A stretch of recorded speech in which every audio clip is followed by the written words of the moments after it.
Assalamualaikum, selamat berjumpa kembali. Pada kesempatan kali ini kita mau bahas kacang panjang. Kacang panjang fase transisi dari vegetatif ke generatif. Kita mau bahas nutrisi apa yang dibutuhkan dan bagaimana cara menanggulangi hama agar tanaman kacang panjang kita bunganya tidak pada gugur. Jadi di usia kacang kita ini usia sekitar 35-an hari lah. Karena kemarin itu kita sekitar 2 hari yang lalu kita baru selesai pangkas pucuknya. Nih, bungkus. Nah, ini kita pangkas.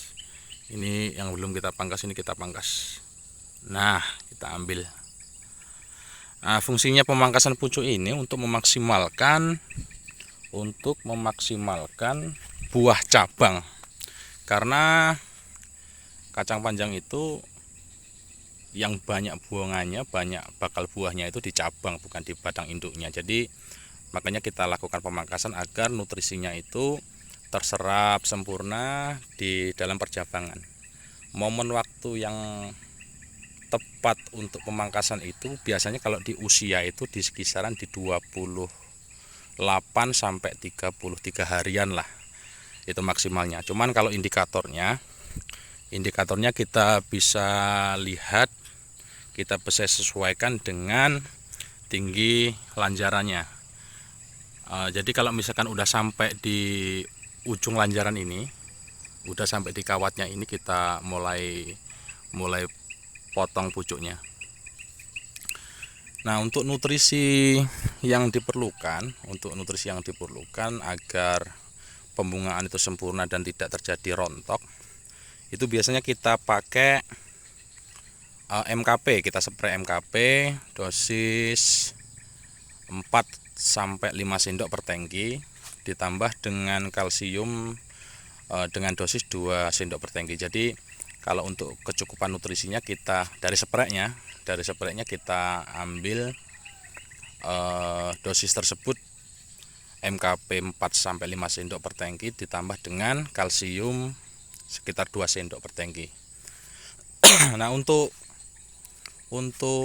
pupuk nutrisi dari bawah, dari kocornya ataupun dari pupuk tugalnya, kita pakai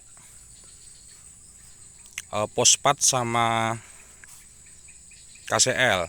Dengan dosis fosfatnya kita pakai untuk per 1000 batangnya kita pakai di 21 kilo, terus ditambah KCl nya 7 kilo, ditambah dengan mutiaranya kisaran di 10 kiloan lah. Kalau misalkan kita mau tambah poska, kita bisa pakai mutiara 7 kilo, poska 7 kilo. Jadi dosis per 1000 batangnya 21 TSP, 7 kilo KCl, 7 kilo mutiara, sama 7 kilo poska plus 1 kilo borat kalau memang diperlukan. Tapi sebaiknya dikasih juga boratnya. Untuk dosis per 1000 batang kita kasih di 1 kilo per 1000 batang.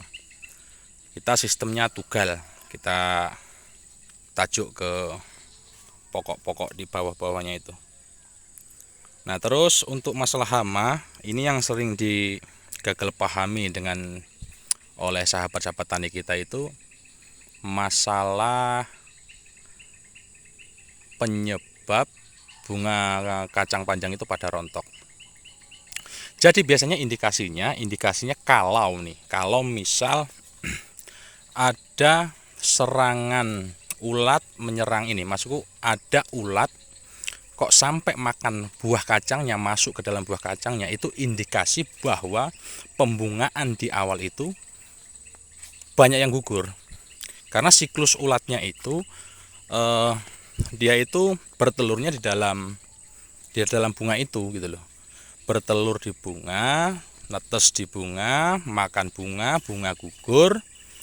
Setelah bunga gugur, si ulat-ulat itu akan naik mencari makanan, yaitu si buah itu. Jadi beda siklus hama ulat daun sama ulat buah. Makanya kita perlu lakukan protek, kita perlu lakukan pencegahan agar supaya tanaman kacang kita itu tidak terserang oleh ulat itu. Untuk bahan aktif yang biasa kita pakai, untuk bahan aktifnya kita cuma pakai metomil sama emamectin benzoat. Nah, teknis penyemprotannya kalau untuk proteksi agar supaya ngengat-ngengat atau si induk-induk ulat ini tidak mau bertelur di dalam bunga kacang-kacang kita spraynya sore. Nah, sore hari seperti ini. Cuman kalau misalkan nanti bunganya udah banyak, udah pada bermekaran, itu kan akan banyak sekali mengundang si ngengat-ngengat ataupun induk-induk ulat tersebut gitu loh. Jadi yang perlu kita lakukan, kita aplikasinya spraynya itu bagusnya di pagi hari saat bunga-bunga kacang ini mulai bermekar. Jadi pada saat bunga kacang bermekaran kita spray sama bahan aktif metomil ataupun kita spray dengan bahan aktif emamectin benzoat. Kalau merek dagang yang kami biasa pakai, kalau metomilnya kita pakai Metindo. Kalau emamectinnya kita cuma pakai Emasel aja, kita pakai yang murah meriah lah. Cuman alhamdulillah kalau tempat kita ini masih aman, masih mampu untuk menanggulangi itu hama-hama itu. Cuman kalau di tempat lain kabarnya udah pada resisten. Jadi mereka tuh pakai metomil sama emamectin benzoat dengan merek Emasel itu udah nggak kepake lagi, udah nggak manjur lagi. Jadi kita spraynya gitu. Kalau misalkan untuk proteksi si induk si ngengat tadi, si induk ulatnya itu kita spraynya sore. Cuman kalau bunga udah memuncaknya, udah banyak-banyaknya, kita spraynya pagi. Kita spray pagi dengan sasarannya kita spray ke dalam bunganya, dalam kelopaknya. Jadi pas mekar itu kita spray pas di dalam kelopaknya. Tujuannya agar supaya apa? Agar supaya telur ataupun ulat-ulat yang sudah mulai netes di dalam bunga itu akan mati. Jadi kalaupun bunga gugur nanti nggak akan ada serangan ke buah kacangnya gitu. Saya rasa cukup sampai di sini dulu. Kita bahas nanti lagi pas mekar-mekarnya bunga, nanti kita bahas, kita ulas lagi pada kesempatan selanjutnya, paling sekitar 5 harian lagi lah. Nah, semoga bermanfaat. Cukup itu saja saya rasa. Saya akhiri. Assalamualaikum warahmatullahi wabarakatuh.